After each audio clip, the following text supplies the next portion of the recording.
Ayer leí, queridos amigos de Cartas de Cartay, leí un artículo de la escritora Karina Sanz en ABC, el periódico ABC del 21/12 de este año, donde hablaba sobre el cuento de Charles Dickens, Cantos de Navidad o Canción de Navidad, y hacía una comparación con los textos de otros escritores como Fedor Dostoyevsky, Anton Chekhov, Scott Fitzgerald, Truman Capote, Pérez Galdós, Paul Auster, etc., ¿no? Y otros más, lanzando su idea de que el cuento Canción de Navidad de Dickens creó un patrón para elaborar los cuentos navideños modernos. Entonces, ella dice que en cierta manera el cuento de Navidad o la canción de Navidad de Dickens, cuento de Dickens en adelante, forma una especie de corpus extraordinario de reescrituras y versiones diferentes, en lo cual nunca está, diríamos, ausente la compasión, la ternura, la inocencia, pero también el egoísmo en su máxima expresión, ¿no? Porque el cuento de Dickens habla de la tragedia, pues, de una de las personas extremadamente egoísta y avara, que era Ebenezer Scrooge, al cual se le había ido la vida acumulando dinero. El cuento fue escrito el 19 de diciembre de 1843, es decir, unos 5 días antes de la Navidad de ese año, ¿no? Y se convirtió en el cuento, diríamos, más conocido de los cuentos navideños y en, diríamos, una especie de modelo a seguir por los cuentistas, ¿no? En acontecimientos, diríamos, movidos o sentidos por la Navidad. Se trata de un viejo anciano, desagradable, que solamente pensaba en dinero, dinero, dinero, hasta que, incluso hay un episodio ahí que alguien le pidió el día de Navidad, alguien le dijo que quería que le permitiera salir un poco antes de su trabajo porque tenía unas cosas que hacer, pues. Entonces él se lo negó, pues. Él se lo negó y hasta lo amenazó. Y andando por la calle, pasó por la casa en la Navidad, por la casa del empleado al cual le había negado el permiso de asistencia al trabajo ese día, y vio por la ventana iluminada a un padre y a una familia que estaba celebrando con mucha tristeza su Navidad, y a un niño que estaba lisiado, que era la razón por la cual él había pedido permiso para no asistir ese día a Navidad, porque era un padre muy, diríamos, muy apegado a su hijo, ¿no? Bueno, él se sintió mal y se fue a dormir, olvidándose de esas cosas, estupideces, y se fue a dormir. Pero en el sueño se le apareció un fantasma, un espectro, el espectro del que había sido su socio, que era Jacob Marley, que había fallecido y que cada Navidad lo visitaba para recordarle a Scrooge, para recordarle que él tenía que cambiar su comportamiento egoísta, porque si no tenía que vivir a vivir pues condenado a sentir, diríamos, la tortura de arrastrar cadenas por su proceder egoísta, su comportamiento desagradable, y estaba asignado por el individualismo y su obsesión casi irracional de acumular dinero, y no tenía parientes prácticamente. Y entonces él se le aparecía amenazándolo, porque no, observándole advirtiéndole de que no siguiera con ese comportamiento porque no siguiera rumiando. Es una palabra que utilizan mucho en la psicología positiva moderna. Rumiando es quedarse pensando horas y horas en el resentimiento, en la culpa, y es un sentimiento negativo. Uno rumia como las vacas que van comiendo lentamente y tienen 4 estómagos. Entonces, como tienen una digestión muy complicada, dividida por etapas, pues entonces tienen en la boca permanentemente el alimento que luego mandan a uno de los estómagos y luego vuelven a tenerlo, van rumiándolo. Bueno, así uno rumia el egoísmo, la vanidad, el orgullo, la incomprensión, la intolerancia, todos esos aspectos negativos que uno tiene y que le hacen mal. Bueno, entonces le aconsejaba el socio Marley a Kruger, le aconsejaba que se desprendiera de ese comportamiento egoísta y que dejara aparte el individualismo y su afán desmedido por atesorar dinero y para poder descansar en paz, tal como a él no le fue permitido, torturado incesantemente por el remordimiento y por ese malestar de estar rumiando permanentemente su culpa de manera incesante, ¿no? Entonces, que abriera su vida, su mente a la empatía y a la práctica del altruismo, que mucho antes, el cuento de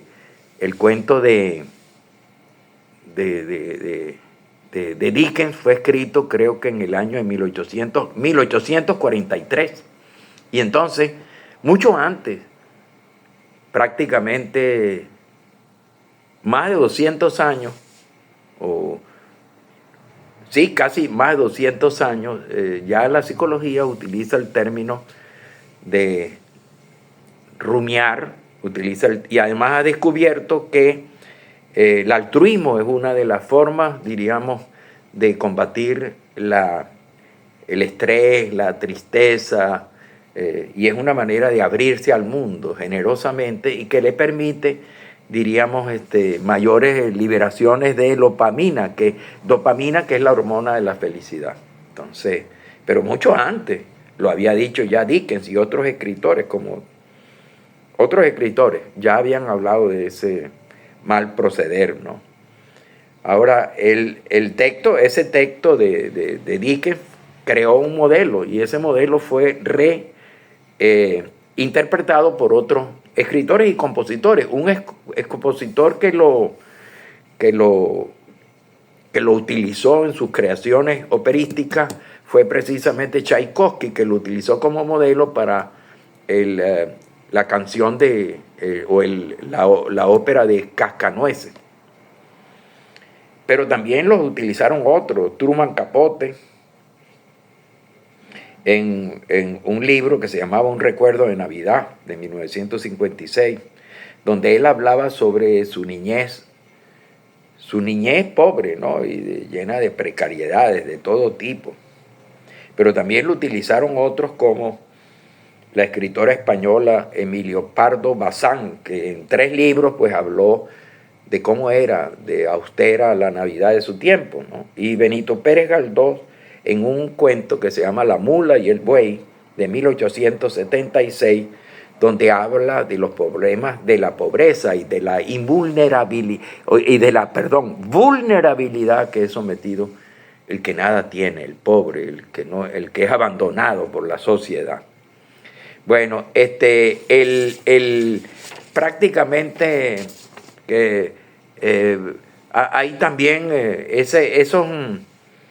ese cuento de Navidad fue reinterpretado por esos escritores muy famosos, pero también fue reinterpretado en América Latina. En Venezuela tenemos 2 reinterpretaciones de las cuales vamos a hablar. La primera es de un cuento muy famoso en Venezuela, un cuento que aparece en el libro de cuentos grotescos de José Rafael Pocaterra, que fue escrito José Rafael, yo creo que debe haber sido escrito como en 1930 o 40. Bueno, lo cierto es que él cuenta la vida de un niño de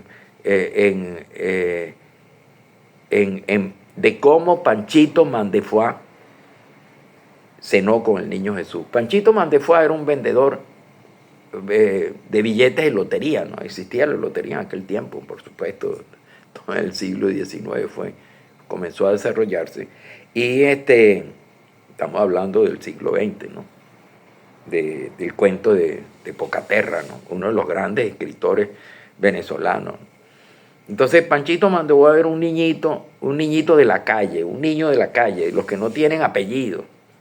Todo el mundo le decía Panchito Mandefuá. Y Panchito Mandefuá se ganaba la vida vendiendo lotería, a veces lustrando zapatos, o sea, limpiabota. Pero la más de las veces era vendiendo lotería. Y los vendía con un grito desaforado que era gracioso. Que era, por ejemplo, tengo el billete ganador, el Mandefuá. Y entonces él siempre estaba con esos términos, como términos que eran graciosos, ¿no? Por ejemplo, el billete ganador era el Archipetacrimanderefuá. Y entonces, por supuesto, se hizo muy conocido ese niño. Y el día de Navidad, él, bueno, se hizo un regalo, fue al circo. Y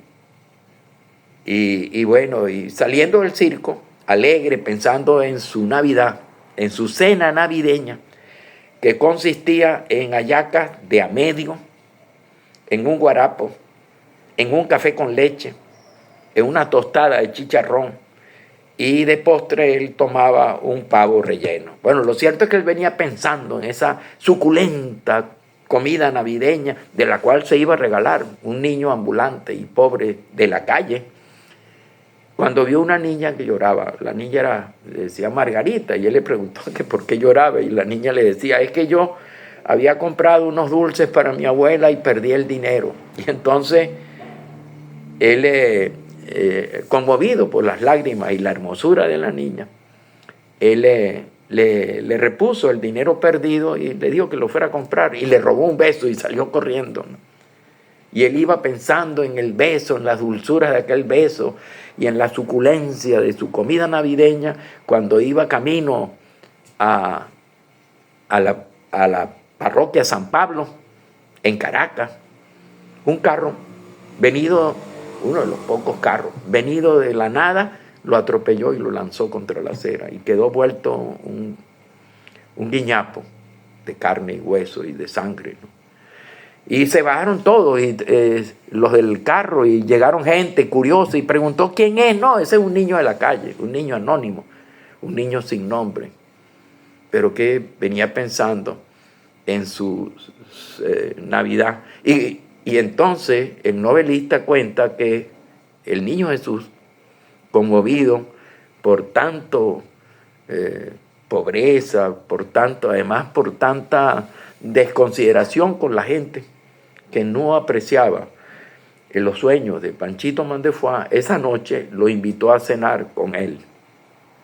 Y entonces ese cuento se hizo para nosotros muy importante. Porque, bueno, ese cuento nos habla a nosotros de la niñez abandonada que hay en muchos países de América Latina, ¿no? Y la cual, pues, por supuesto, hay que socorrer para que dejen su miseria de niño ambulante en las calles y vayan a la escuela y tengan un hogar acogedor, que muchas veces es producido por la irresponsabilidad de los padres, que no ayudan a su familia o no están pendientes de socorrerlos desde el punto de vista económico y afectivo, ¿no? Bueno, ese era, diríamos, el cuento de Panchito Mandefuá. Pero es que Panchito Mandefuá se nos parece a nosotros, al niño y a los personajes eso de la canción de Navidad, que representó para Charles Dickens, diríamos, la tristeza de las pobres noches de invierno de sus protagonistas, de los protagonistas de sus novelas, como por ejemplo Oliver Twist, un niñito audaz, ladronzuelo, pero que era muy simpático y divertido, que jugaba y fumaba a pesar de su corta edad, y que representaba diríamos el ingenio, pero también la ternura de un niño de Londres de la época de la Revolución Industrial, donde los pobres fueron muy explotados, incluso los niños de corta edad, que eran metidos en las minas de carbón para sacar, para empujar por la estrechez del boquete donde se introducía, para empujar los carritos. Y muchos de esos niños quedaron ciegos. O las historias de David Copperfield, que fue para nosotros, diríamos, un héroe de nuestros sueños también. Y entonces uno se pregunta, ¿y por qué ese afán de Dickens de retratar a los niños y retratar a las escenas de pobreza y sobre todo en la época navideña? Bueno, en primer lugar, porque la época de Navidad ocurre en diciembre, que es un mes de inventario de lo que hicimos y de lo que no hicimos. Inventario de los propósitos, de los buenos propósitos y de los propósitos no cumplidos. Inventarios también de lo que no hicimos por nuestra falta de compromiso con nosotros mismos. De lo que se llama la procrastinación o procrastinación. Las veces que dejamos de ser coherentes con nosotros mismos, que dejamos de cumplir los sueños. Pero también él no solamente estaba tocando eso, sino que estaba tocando también su niñez pobre, porque la niñez de Dickens fue una niñez muy pobre, en un hogar familiar muy vulnerable, donde su padre, cuando él tenía 12 años, fue encarcelado por deuda y dejó a la familia prácticamente sin recursos y sin nadie que los proveyera. Y él tuvo que dejar sus estudios y salir a la calle a trabajar en una fábrica que hacía betún para lustrar los zapatos y donde pasaba prácticamente todo el día. Y así duró 3 años con largas jornadas y sueldos bajos para poder ayudar a sostener a su familia, ¿no? Y entonces ya a los 16, 4 o 5 años después pudo volver a la escuela y seguir pues su aprendizaje, al final del cual llegó a convertirse en uno de los escritores ingleses más importantes de la historia literaria de Inglaterra, ¿no? Pero durante ese tiempo él fue separado de su familia y vivía en una especie de hospicio, en una casa donde lo acogieron y donde le permitían salir para su trabajo y en los tiempos libres del domingo salir a visitar a su familia. No pueden decir uno sino que ese niño de un padre ausente por estar encarcelado por deuda, lo que habla de pobreza y de precariedad, y luego tuvo que salir a trabajar a los 12 años para poder ayudar a subvenir los gastos familiares. Entonces ese niño que él fue, en cierta manera era un poco el Oliver Twist que él retrataba en su novela Oliver Twist, que Oliver era un niño huérfano criado en un hospicio en la Inglaterra del siglo XIX, al cual le infligían con frecuencia maltrato físico y maltrato psicológico a lo largo de su vida. Bueno, ese es el niño, nuestro querido Panchito Mandefuá, que sonó la noche de su muerte, invitado a una suculenta cena por el niño Jesús en el cielo. Y también nos recuerda pues, la pobreza de la Virgen María con su niño embarazada para dar a luz y que le negaban posada en todas partes y andaba para arriba abajo con su esposo José, carpintero modesto, y buscando dónde la Virgen María presa o la Virgen María, diríamos, sumida en los dolores del parto, buscaba un lugar tranquilo donde dar a luz, hasta que llegaron a un sitio muy pobre, que era un pesebre, donde estaban algunos animales que se llevan a donde comían algunos animales, y allí dio a luz. Y esa escena del niño, o mejor dicho, de la madre embarazada y José a su lado, en un burrito, no sería un burrito, es un animal, no sabemos, pero que lo toma un escritor o un compositor venezolano llamado Hugo Blanco, nacido en 1940 y muerto en el 2015, lo toma para el modelo de su canción que se llama Mi burrito sabanero, que se difundió por toda América y se convirtió en una de las canciones más populares. Yo estoy en otro país, Hugo Blanco era venezolano, murió en el 2015, yo estoy en otro país, donde ayer, por ejemplo, hoy es 21 de diciembre, a 5 días o a 4 días de la Navidad, y entonces yo ayer solamente oí las conté, como 8 veces la canción, Mi burrito sabanero va camino, y entonces, por supuesto, recordé diríamos, la escena humilde de la Virgen María, pues buscando posada para dar a luz a su niño, que era el niño Jesús. Y entonces esa canción es considerada por la revista especializada en música, Billboard, es una de las 100 canciones navideñas más importantes de la historia de la música. Bueno, ahí estaba, interpretada por muchos, y hay 2 interpretaciones que fueron importantes. Una fue la interpretación de Simón Díaz, pero la que más se hizo viral en el mundo latinoamericano fue una interpretación de un niño que se llamaba Ricardo Cuena, ahora ya debe tener, eso fue en el año 1972, hace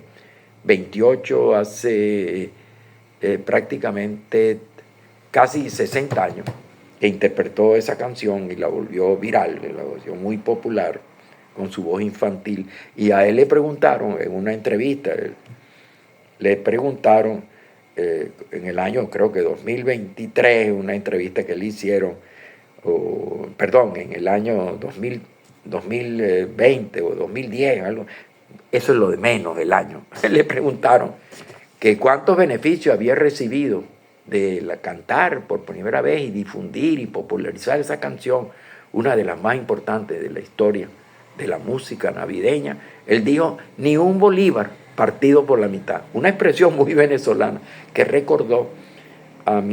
me recordó mi infancia, cuando yo tenía que decir algo que era muy poquito. Yo decía, no me dieron ni un bolívar partido por la mitad. Una expresión venezolana que me recordó mi infancia, que no fue una infancia pobre, pero no fue una infancia opulenta y rica. Fue la infancia de los venezolanos, una infancia, yo diría, de hogares venezolanos muy modestos, pero que era diríamos, el panorama general en la Venezuela de mi tiempo. Y de allí salimos los venezolanos. No venimos de las clases ricas y no venimos tampoco de las clases extremadamente pobres. La pobreza en su grado extremo fue conocida a partir de la llegada del chavismo al poder, donde se derrumbó todos los sueños de los venezolanos que buscaban mejorar sus condiciones de vida. Yo fui uno de ellos, un niño que llegó a la clase media, un niño relativamente modesto, de familias económicas modestas, pero muy decente, que llegó a la pobreza por la vía de la educación, que era lo que recomendaba nuestra madre. Tú no tienes nombre, tú no tienes apellido, pues nadie te va a ayudar por tu apellido. Tú lo que debes buscar por la educación, mejorar y superar todos los inconvenientes y labrarte tu camino en la vida. Bueno, eso fue lo que yo hice y eso fue lo que hicimos muchísimos venezolanos. Muchos de esos venezolanos tuvimos que salir en un número sorprendente. casi 3 millones, tuvimos que salir por todas partes del mundo buscando mejores condiciones de vida. Bueno, y en esta Navidad, este es un mes muy, muy importante para nosotros, porque es el mes del inventario, como dice un poema de Andrés Eloy Blanco, Las uvas del tiempo. Es el mes en que nosotros hacemos el inventario de lo que soñamos y no conseguimos, de las promesas incumplidas, pero también es un mes en que renovamos la esperanza, porque el año que viene, sí, el año que viene, vamos a mejorar notablemente nuestra situación económica y vamos a poder recomponernos efectivamente en el amor de la familia, en el amor para poder seguir adelante. Bueno, amigos, espero que esta Navidad ustedes la pasen en familia, celebrando y rodeado de afecto, y que el año que viene sea un año más lleno de, diríamos, de sueños, y de sueños que se luchen, que se traten de cumplir disciplinadamente y con esfuerzo. Bueno, amigos, feliz Navidad y feliz Año Nuevo, próspero Año Nuevo. Les deseo en este programa, aunque eso no quiere decir que no vaya a tratar otros temas antes de culminar el año. Lo que sucede es que este es precisamente mi despedida de Navidad, el tema navideño. Amigos, feliz Navidad. Los estimo muchísimo y que sigan adelante con sus buenos propósitos y en la búsqueda de una vida plena y feliz. Feliz Navidad.